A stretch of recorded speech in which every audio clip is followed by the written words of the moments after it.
You see them rumbling down the highway, chrome glinting, leather heavy, the roar of the engines shaking the very air. They are the Bandidos Motorcycle Club. To the outside world, they are a notorious outlaw organization, a symbol of trouble, and everything society labels as bad. They wear their patches like armor, and their reputation precedes them like a storm cloud. Most people cross the street when a line of these bikes approaches, their minds filled with headlines and rumors of illegal activities, turf wars, and a life lived entirely on the fringes of the law. They are judged before they are ever seen clearly. But tonight, in the shadows of a fading suburban street, that reputation, that thick, impenetrable shell of infamy, was about to crack wide open, revealing a hidden core of fierce, unwavering loyalty to a code much older than any law book, the protection of the innocent. This is a story about how sometimes the biggest heroes are wearing the blackest leather. The night air was cool, carrying the scent of asphalt and distant rain. Iron, the sergeant-at-arms of the local Bandidos chapter, pulled his massive bike to a stop outside a dimly lit convenience store. His face, usually a study in sternness framed by a thick beard, was slightly softened by the weariness of a long day spent on the road dealing with chapter business. Alongside him was Cutter, the club's treasurer, a man whose quiet demeanor hid a lightning-fast temper and an even faster ability to assess a volatile situation. They were just grabbing coffee and gas before heading back to the clubhouse. A routine, forgettable stop. As Iron stood by the pump, his massive frame dominating the space, he noticed a beat-up sedan parked haphazardly near the entrance. Nothing immediately suspicious, except for the unnaturally quiet atmosphere emanating from the car. Then, a little girl, no older than 6, slipped out of the passenger side. She was tiny, dressed in a faded t-shirt and clutching a worn teddy bear. Her eyes, wide and scared, darted around before settling on Iron's imposing figure. The girl hesitated. She looked back at the car, then up at Iron's face, which, despite the sunglasses and the intense gaze, must have seemed like the safest thing in her immediate world. Iron had seen fear 1,000 times in his life, in the eyes of rivals, in the faces of police. But the raw, pure terror he saw in this child's eyes was different. It hit him hard, right where his protective instincts lay buried beneath layers of hardened experience. She took a breath, the air trembling in her small chest, and walked right up to the patch on his vest. She didn't look at the skull or the lettering. She just focused on the leather. Iron slowly crouched down, an action that felt awkward and unnatural to his size, but necessary to meet her at eye level. Cutter watched from a distance, instinctively alert, his hand hovering near his waist. "What's wrong, sweetie?" Iron's voice, usually a rough growl, was low and gentle. The little girl leaned in close, whispering the words that would instantly change the course of their night, and perhaps the course of her young life. The words were barely audible, a fragile confession delivered to the scariest man she could find. "He hits my brother." The world narrowed for Iron. The sound of the traffic, the glare of the lights, everything dissolved.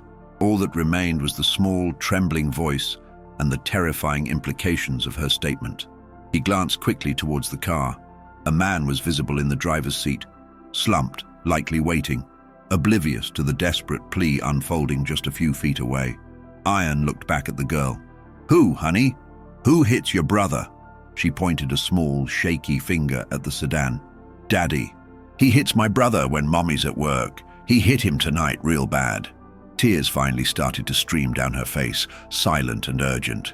"Please, he's crying, and he won't stop. And Daddy won't let me talk to him." In that moment, the Bandido Code of Honor took precedence over every other rule of the road. Outlaws they might be, but abuse of the defenseless was a line they did not, would not, cross. This was not a turf war. This was a rescue mission. Iron stood up slowly, his eyes now cold and hard. He didn't need to say a word to Cutter. Cutter had seen the exchange, read the look on Iron's face, and was already moving to block any escape from the back of the car. The man in the driver's seat remained unaware, probably checking his phone or staring into the middle distance. Iron's steps were measured, deliberate, and heavy as he approached the driver's side window. The man inside finally registered the massive figure towering over him. He lowered his phone, and his face immediately paled, recognizing the menacing patch. The fear that radiated from the man was palpable. He didn't see a Samaritan. He saw a nightmare in black leather. Iron didn't knock. He simply leaned down, his face inches from the glass. His voice, now back to its usual gravelly register, cut through the tension. "Roll the window down. Now." The driver, frozen by shock and the sheer physical presence of the bandido, slowly obeyed, the electric window whining. The moment the gap was wide enough, Iron smelled alcohol and something else, the acrid scent of adrenaline and guilt. "We have a problem here," Iron stated, his eyes locked on the driver. "The little girl told me what's happening in your back seat." The man stammered, his eyes darting wildly. I don't know what you're talking about. She's just being dramatic. Kids say things." He tried to force a smile, a pathetic display of fake casualness that failed miserably. "Don't insult my intelligence," Iron said, his voice dropping to a dangerous level that promised violence if he was contradicted again. "You're going to step out of the car, slowly, and you're going to leave your phone and your keys right where they are." The driver's mouth opened to argue, but the look in Iron's eyes, the absolute certainty that any resistance would be met with an overwhelming, immediate response, shut him down completely. He swallowed hard, his hands shaking as he reached for the door handle. Meanwhile, Cutter was already at the rear passenger door. He opened it carefully, peering into the gloom. He found a little boy, maybe 8 years old, huddled in the corner, tears drying on his bruised face. The injuries were undeniable, fresh and painful. Cutter, a father himself, felt a deep, wrenching ache. He gently reached in and scooped the boy up, whispering reassurances, his patched vest suddenly becoming a place of unexpected safety. The little girl ran over immediately, clinging to her brother, her whispered fear giving way to a sudden, enormous relief. Cutter carried both children away from the car, placing them gently on the curb near Iron's bike, giving them a moment of peace and a shield from the confrontation. Iron had the father out of the car. The man was still protesting, claiming parental rights and demanding they stay out of his business. Iron simply ignored the bluster. He wasn't interested in a lecture, he was interested in safety. He looked at the boy's visible bruising and the raw fear in the girl's eyes. This was evidence enough. He didn't need to be a lawman to know what needed to happen next. He reached into his vest, pulling out his cell phone. His call was quick and to the point. He didn't call the police. He called the one person he knew would handle this discreetly, effectively, and with the child's best interest at heart. The club's legal counsel, who had connections with the right channels in social services and child protection. "Yeah, it's Iron. Got a situation. 2 kids. Possible abuse right now, outside the gas station on Route 51. I've got the father detained, not physically, but he's not going anywhere. I need a clean transfer to social services ASAP. No cops, just the appropriate protection detail. Move fast." He hung up, his gaze never leaving the panicked father. The man realized the seriousness of the situation. He wasn't dealing with vigilantes. He was dealing with an organization that had its own rules, its own networks, and a terrifying ability to enforce them. He was trapped in the bandido's sense of justice. Iron took a deep breath, the adrenaline starting to fade, replaced by a cold, heavy sense of resolve. The children were safe for now, but the story wasn't over. The long ride toward justice, bandido style, had just begun. He knew the next few hours would be a political tightrope walk, protecting the kids while protecting the club's interests. But looking at the small children huddled near Cutter, he knew he wouldn't trade that responsibility for anything. The world saw a criminal. The kids saw a protector. The father was about to learn that in the world of the bandidos, harming a child was the fastest way to become an outsider's problem. This was chapter business now, and they were the final judges.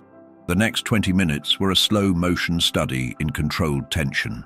The father, realizing he was facing a non-negotiable force, alternated between aggressive indignation and fearful pleading. Iron didn't budge.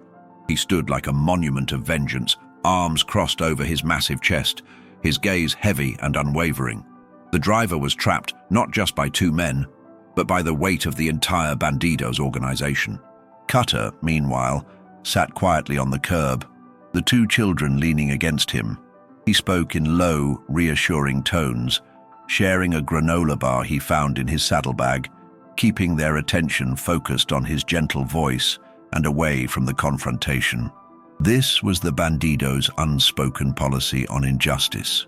When the system failed, or when time was of the essence, they became the swift, terrible hammer of consequence. They were not bound by warrants or legal niceties. They were bound by their code, and that code demanded the protection of the weak. A sleek, unmarked SUV finally pulled up, driven by a woman in professional plain clothes. This was Maya, a high-level social worker known to the club's legal team for her efficiency and, crucially, her discretion.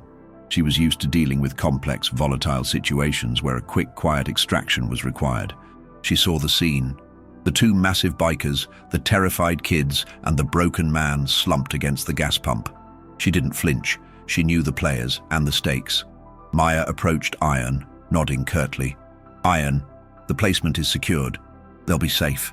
Iron gestured toward the children. "They saw too much.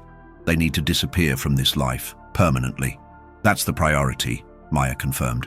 She walked over to Cutter and crouched down, her voice immediately switching to the soothing, practiced cadence of a professional trauma specialist. "Hi there, my name is Maya. You two are incredibly brave. We're going to take a little ride, just you and me, to a place where you can be safe and sound. Is that okay?" The little girl, who had initially whispered her plea, now looked up at Cutter. She pointed to his vest, specifically to the Bandidos patch. Will he come with us?" The question cut through the tense air, a stark reminder of who, in that moment, represented true safety to these children. Cutter swallowed hard, patting the boy's head. "Not tonight, honey, but we'll know where you are, and you are going to be safe. I promise you that." He helped them stand, exchanging one last silent, reassuring look with the boy. The transfer was quick and efficient. As Maya loaded the children into the back of the SUV, the father lunged forward, yelling his parental rights. "Those are my kids, you can't just take them." Iron and Cutter moved in synchronization, two walls of muscle and leather blocking his path. Iron grabbed the man by the collar, not lifting him, but immobilizing him with the sheer weight of his hand. His voice was low, laced with the absolute seriousness of a final verdict. "You don't have rights when you lay a hand on the defenseless. The world sees us as bad men, as outlaws, but we have a code. And in our world, people like you're the lowest of the low." Iron leaned in, his breath hot on the man's ear. "This is the last time you see them. If you ever look for them, if you call the mother, if you try to find out where they are, we will find you. And when we find you, the police won't be involved. You understand me? Stay gone. Be invisible. For your own health." The man, terrified, nodded frantically, the fight draining entirely out of him. He knew that threat was not a bluff. Iron released him, and he stumbled back, instantly shrinking in on himself. The message was clear. The Bandidos were not delivering him to a courtroom. They were delivering him to a life of perpetual looking over his shoulder, a silent sentence enforced by the knowledge that he had incurred the wrath of an organization that never forgot and rarely forgave. As the SUV pulled away, the little girl turned, catching sight of the two bikers. She raised her tiny hand and waved. Cutter and Iron, two of the most feared men in the state, raised their hands in return, their gestures clumsy but heartfelt. Silence descended on the gas station once more. Iron and Cutter stood there, watching the taillights disappear into the urban sprawl. The routine stop had ended, but the weight of the moment remained. Cutter broke the silence, his voice rough. "That little girl, she had the courage of a lion, walking up to you like that." Iron looked down at the spot where the children had stood. She knew who the real threat was, and she knew she needed a shield. "The patch," he said, tapping the Bandidos' insignia on his vest. "It might keep others out, but sometimes it draws the ones who need protection in. They see power, and tonight, that power was used for good. They both understood the fundamental truth of their lives. They lived outside the law, yes, engaging in activities the mainstream condemned. But they had rules. Rules of loyalty, rules of brotherhood, and rules that demanded a fierce, uncompromising defense of innocence. They often operated in the moral gray areas, but some lines, like child abuse, were stark black and white. And on those lines, the Bandidos were the purists. They mounted their bikes, the massive V-twin engines coughing to life, the loud rumble sounding less like a warning and more like a declaration of resolve. They pulled back onto the road, two shadows disappearing into the night, leaving behind a terrified abuser and two safe children who would never forget the moment the bad guys became their saviors. They ride on the edge, constantly defying societal expectations. But tonight, for those two children, the Bandidos MC proved that a hero isn't defined by the clothes they wear, the laws they follow, or the reputation they carry. A hero is defined by the moment they decide to stand up for someone who cannot stand for themselves. The road ahead was long, and their outlaw life was dangerous. But knowing they had saved a small boy and his brave sister, that was a powerful, clean feeling, a secret badge of honor worn beneath the black leather. And that, in the shadows of the outlaw world, was justice served.